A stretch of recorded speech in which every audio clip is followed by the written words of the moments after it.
Hill bested the legal and physical harassments and won the North Bank fight, and his new line, later named the Spokane, Portland, and Seattle, went into joint operation by the Great Northern and the Northern Pacific. He was not content. He now had a foothold in Oregon, and he wanted to develop the state on a much grander scale. Hill's new campaign was spearheaded in the greatest secrecy. Into the wilds of central Oregon, one day soon, went a genial sportsman who said he was John F. Sampson. Now, Oregon at the time is virtually uninhabited. Very, very, very sparse in habitation.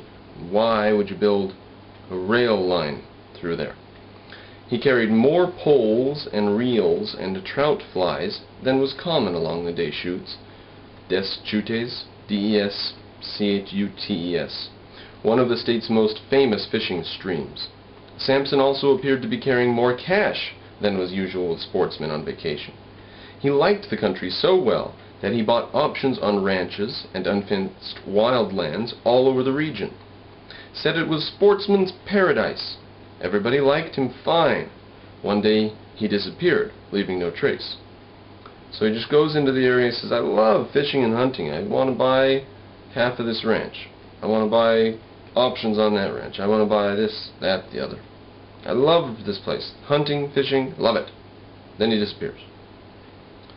Quite soon the ubiquitous Sampson turned up in Portland, Oregon, where lived one William Nelson, among whose souvenirs was a handsome charter for a non-existent railroad, the Oregon Trunk. A little surveying work had been done for this road long before up the east bank of the Deschutes River. Otherwise it existed wholly on paper.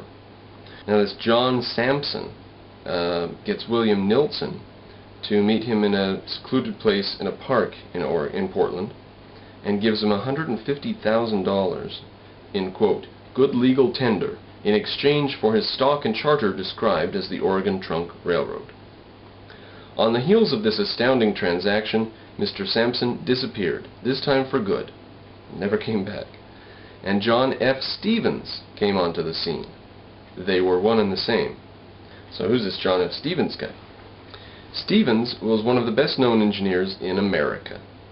So he was the one traipsing around Oregon Territory buying up ranches and stuff. He had served as one of the top men in the Panama Canal Project, and for Jim Hill, his present employer, he had discovered a fine lost pass through the Rockies, the Marias Pass, and through this pass had gone the Great Northern Rails. Now supposedly that pass had been lost until, ever since Lewis and Clark went through there. Engineer Stevens now announced that Mr. Hill was about to start construction of a railroad from the Columbia River up the Deschutes to a place virtually unknown, even to Oregonians, called Bend. Bend was 165 miles from the Columbia, set in a region given over to sagebrush, extinct volcanoes, and lava beds, yet hedged with a vast stand of virgin ponderosa pine. The news of Hill's plan for developing Central Oregon, where almost nobody lived, gave Harriman a start.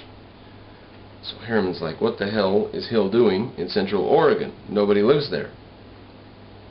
He knew well enough that the hamlet of Bend was not the terminus Hill had in mind.